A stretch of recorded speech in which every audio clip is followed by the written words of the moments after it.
Island of the Blue Dolphins, Chapter 9.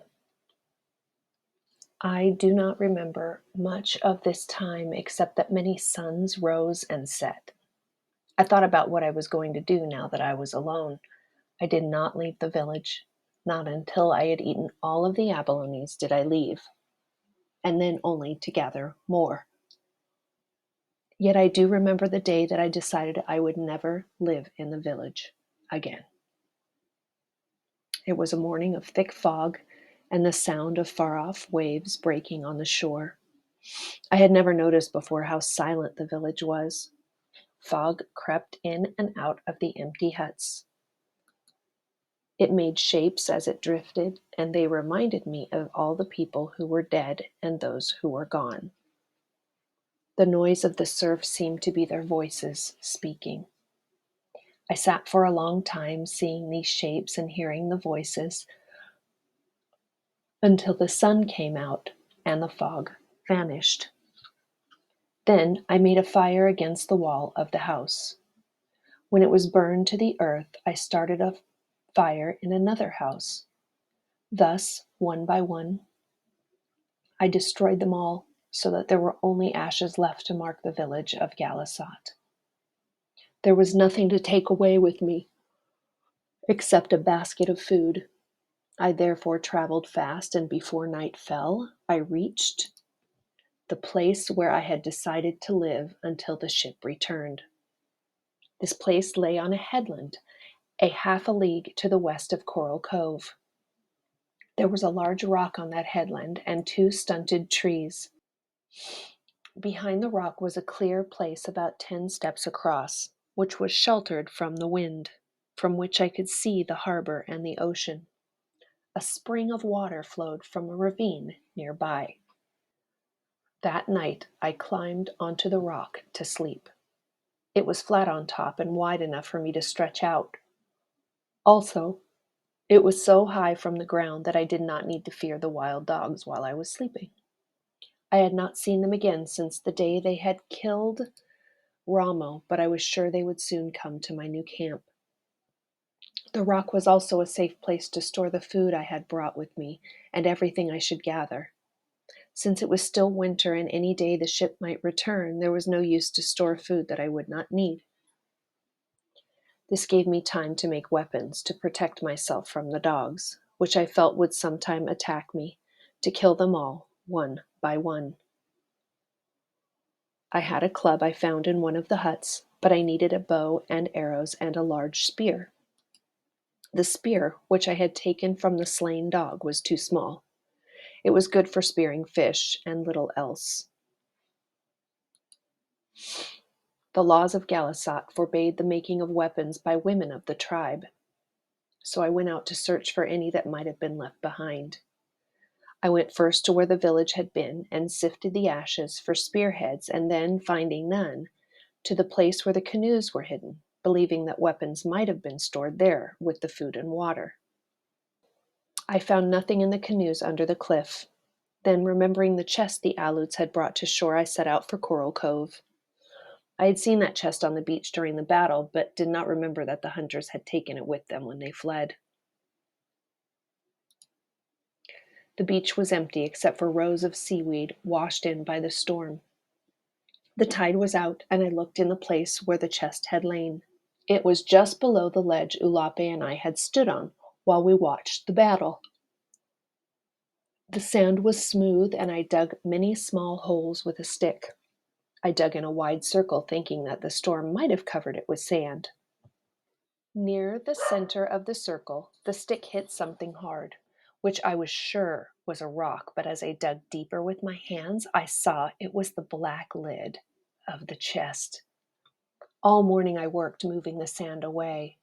The chest lay deep from the washing of the waves, and I did not try to dig it out, but only so I could raise the lid. As the sun rose high, the tide came rushing up the beach and filled the hole with sand. Each wave covered the chest deeper until it was completely hidden. I stood on the place, bracing myself against the waves so that I would not have to look for it again. When the tide turned, I began to dig with my feet, working them down and then with my hands. The chest was filled with beads and bracelets and earrings of many colors. I forgot about the spearheads I had come for. I held each of the trinkets to the sun, turning them so they caught the light. I put on the longest string of beads, which were blue, and a pair of blue bracelets, which exactly fitted my wrists, and I walked down the shore admiring myself. I walked the whole length of the cove. The beads and the bracelets made tinkling sounds. I felt like the bride of a chief as I walked there by the waves. I came to the foot of the trail where the battle had been fought. Suddenly, I remembered those who had died there and the men who had brought the jewels I was wearing. I went back to the chest. For a long time I stood beside it looking at the bracelets and the beads hanging from my neck, so beautiful and bright in the sun. They do not belong to the Aleuts, I said. They belong to me. But even as I said this, I knew that I could never wear them. One by one, I took them off. I also took the rest of the beads from the chest. Then I walked through the waves and I flung them all far away, out into the deep water. There were no iron spearheads in the chest. I closed the lid and covered it with sand. I looked along the bottom of the trail, but finding nothing there that I could use, I gave up my search. For many days I did not think of the weapons again. Not until the wild dogs came one night and sat under the rock and howled. They were gone at daylight, but not far. During the day, I could see them slinking through the brush, watching me. That night, they came back to the headland. I had buried what was left of my supper, but they dug it up, snarling and fighting among themselves over the scraps. Then they began to pace back and forth at the foot of the rock, sniffing in the air, for they could smell my tracks and knew that I was somewhere near. For a long time I lay on the rock while they trotted around below me. The rock was high and they could not climb it, but I was still fearful. As I lay there, I wondered what would happen to me if I went against the law of our tribe, which forbade the making of weapons by women. If I did not think of it at all and made those things which I must have to protect myself. Would the four winds blow in from the four directions of the world and smother me as I made the weapons? Or would the earth tremble, as many said, and bury me beneath its falling rocks? Or, as others said, would the sea rise over the island in a terrible flood? Would the weapons break in my hands at the moment when my life was in danger, which is what my father had said?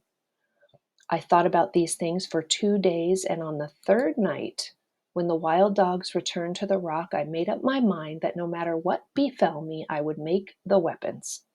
In the morning, I set about it, though I felt very fearful. I wished to use a sea elephant's tusk for the tip of the spear because it's hard and of the right shape. There were many of these animals on the shore near my camp, but I lacked a weapon with which to kill one. Our men usually hunted them with a strong net made of bull kelp, which they threw over an animal while it slept. To do this, at least 3 men were needed, and even then the sea elephant often dragged the net into the sea and got away. I used instead the root of a tree, which I shaped into a point and hardened in the fire. This I bound to a long shaft with the green sinews of a seal I killed with a rock. The bow and arrows took more time and caused me great difficulty. I had a bowstring, but wood which could be bent and yet had the proper strength was not easy to find. I searched the ravines for several days before I found it, trees being very scarce on the island of the Blue Dolphins. Wood for the arrows was easier to find, and also the stone for the tips and the feathers for the ends of the shafts. Gathering these things was not the most of the trouble. I had seen the weapons made, but I knew little about it.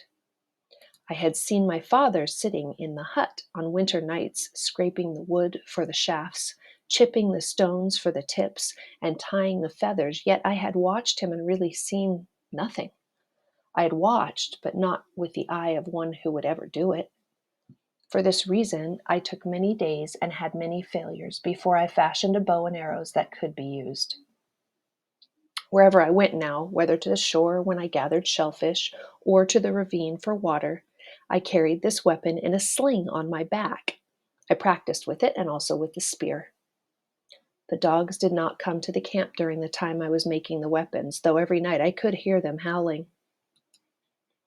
Once, after the weapons were made, I saw the leader of the pack, the one with the gray hair and the yellow eyes, watching me from the brush. I had gone to the ravine for water, and he stood on the hill above the spring, looking down at me. He stood very quiet, with only his head showing over the top of a cholla bush. He was too far away for me to reach him with an arrow. Wherever I went during the day, I felt secure with my new weapons, and I waited patiently for the time when I could use them against the wild dogs that had killed Rommel. I did not go to the cave where they had their lair, since I was sure that they would soon come to the camp. Yet every night I climbed onto the rock to sleep. After the first night I spent there, which was uncomfortable because of the uneven places in the rock, I carried dry seaweed up from the beach and made a bed for myself. It was a pleasant place to stay there on the headland. The stars were bright overhead, and I lay and counted the ones that I knew and gave names to many that I did not know. In the mornings, the gulls flew out from their nests in the crevices on the cliff. They circled down to the tide pools where they stood first on one leg and then the other, splashing water over themselves and combing their feathers with curved beaks. Then they flew off down the shore to look for food. Beyond the kelp beds, pelicans were already hunting, soaring high over the clear water, diving straight down. If they sighted a fish, to strike the sea with such a great splash that I could hear. I also watched the otter hunting in the kelp. These shy little animals had come back soon after the aloes had left, and now there seemed to be as many of them as before. The early morning sun shone like gold on their glossy pelts. Yet as I lay there on the high rock, looking at the stars, I thought about the ship which belonged to the white men. And at dawn, as light spread across the sea, my first glance was toward the little harbor of Coral Cove. Every morning I would look for the ship there, thinking that it might have come in the night, and each morning I would see nothing except the birds flying over the sea.